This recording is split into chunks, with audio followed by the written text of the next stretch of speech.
Let's bring in Simon Love, our Victoria political reporter. You were in the lockup today. Talk us through the main features of the budget in addition to that debt.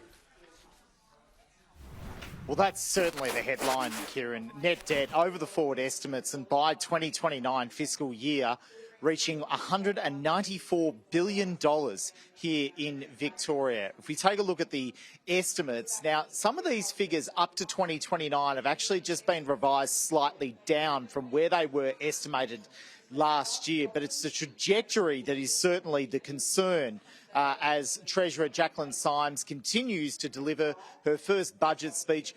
The upper house member's been admitted into the lower house of Victorian Parliament to hand down her first budget. Now, I would describe this as a no-frills, a bit of an underwhelming budget in terms of Labor's spending standards in Victoria. And I think, Kieran, it's an acknowledgement that the state has spent so much in recent years and has had to rein that in because of this debt position.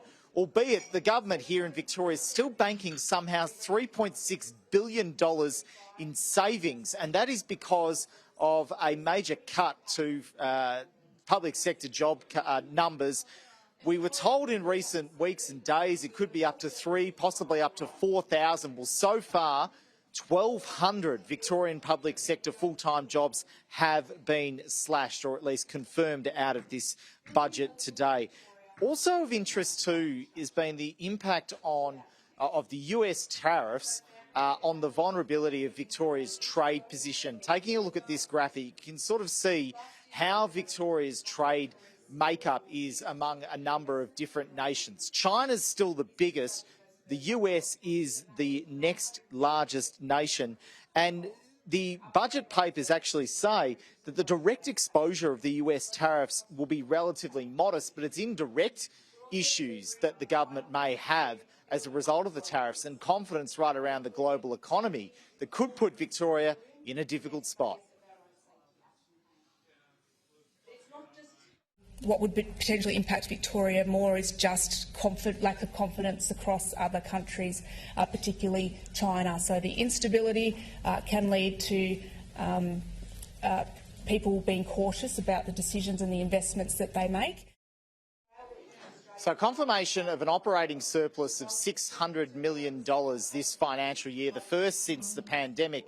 But take a look at this, Kieran. This is probably of most interest, and particularly given the scenes we've been hearing drip-fed out here of the lockup of what's been happening on the steps of State Parliament with that rally of people in support of farmers and firefighters because of the emergency services tax.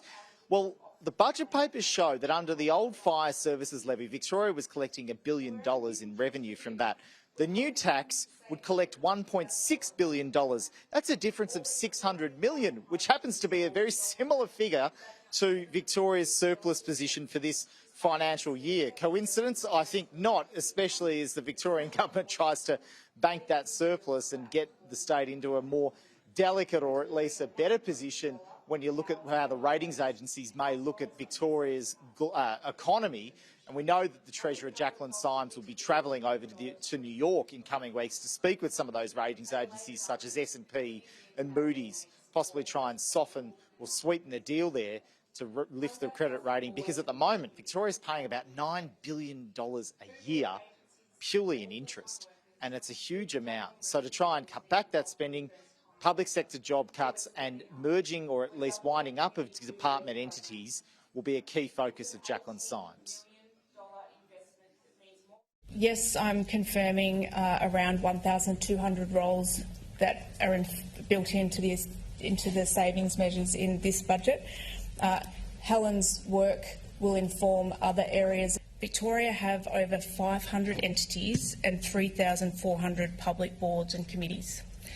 You can't tell me that there's not some fat in there. So, Kieran, this budget, while it is Jaclyn Symes' first, it's certainly an interesting one for state Labor to deliver a year before a state election year. You'd think there'd be more sweeteners or spending, and certainly there was some cost of living relief in it, but none of that sort of big headline-grabbing infrastructure spending figures that we've seen in the past, and certainly no new money for the suburban rail loop as well. Simon Love, thank you for the update on that. We've had